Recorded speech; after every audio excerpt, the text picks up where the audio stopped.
this is Brian with ActiveMelody.com. This week's micro lesson is a throwback to an old 50s doo-wop style blues where you'll be learning a call and response, both the rhythm and lead parts. And so we'll break down how to do that in this video. Now this will be the short version. If you like the extended version as well as the tablature for this lesson, you're going to want to go to ActiveMelody.com/micro and do a search for ML020.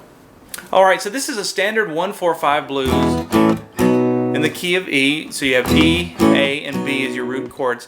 Now I go into more detail of this in the extended version, but let me give you a quick summary of what's happening. So you're playing the 4 chord, and then back to the 1 chord of each of those chords. So you have the 1-4-1 of E, you have the 1-4-1 of A, that'll be A, D, A, and then you have the 1-4-1 of B, B, E, B. Now in addition to that, there's this little box you have between the 2nd fret and the 4th fret. On the 6th string, the 5th string, and then the 4th string. There's actually one other note, which would be the 5th fret, 5th string. It's your blue note, which you'll hear me play in just a minute. But you can do so much with those notes when you're playing in the key of E. You've heard this kind of bass stuff, right? That's all played in that little zone there. So the first thing we're going to play is that part. So I use my ring finger and I start on the 2nd fret, 6th string, slide up to the 4th fret, and then I put my index finger on the 2nd fret, 5th string, do a hammer on between the 2nd fret and the 4th fret on the 5th string, back to the 2nd fret, ring finger back on the 4th fret, 6th string, slide it down to the 2nd fret, and then off. So all together. Now when your hand comes off, you can go right into position and play that E chord. There's your E, there's your A, and I'm just using my ring finger to bar first 4 strings there on the 2nd fret, playing strings 5, 4, 3, and 2, and then back to your E. Now we go to the A chord. Now we're going to do exactly the same thing we just did. What's nice about this box is it just slide it up a set of strings for A. This is why so many blues songs are written in the key of E for guitar players. It's so easy. Now we're just going to go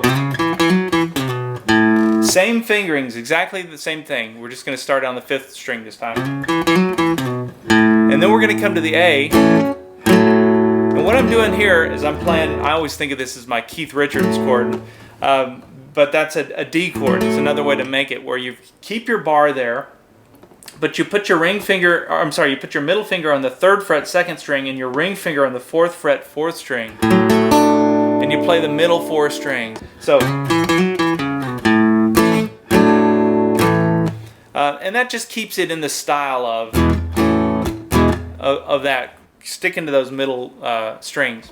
Now when we come to the B chord, you have a couple of options. One thing is you could follow the exact same pattern we're doing over the E and A, and you could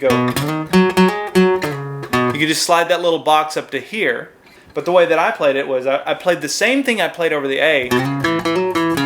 The only difference is I landed on the B note. That made it easy. That just kept it all in that one little box. So just make sure that you're landing on the 2nd fret, 5th string, and that makes it easy to grab this chord. And then I do that same chord structure when I just showed you how to make that D chord. We're going to play it up here. And that becomes an E chord when you play it there. So think of that as another way to make an E chord. It's very easy to attach it to this B chord, and that's why when I said Keith Richards, he will use that and hammer on between those 2 chords, the 1 and the 4, like that a lot, and it has a very cool, very rock and roll sound. And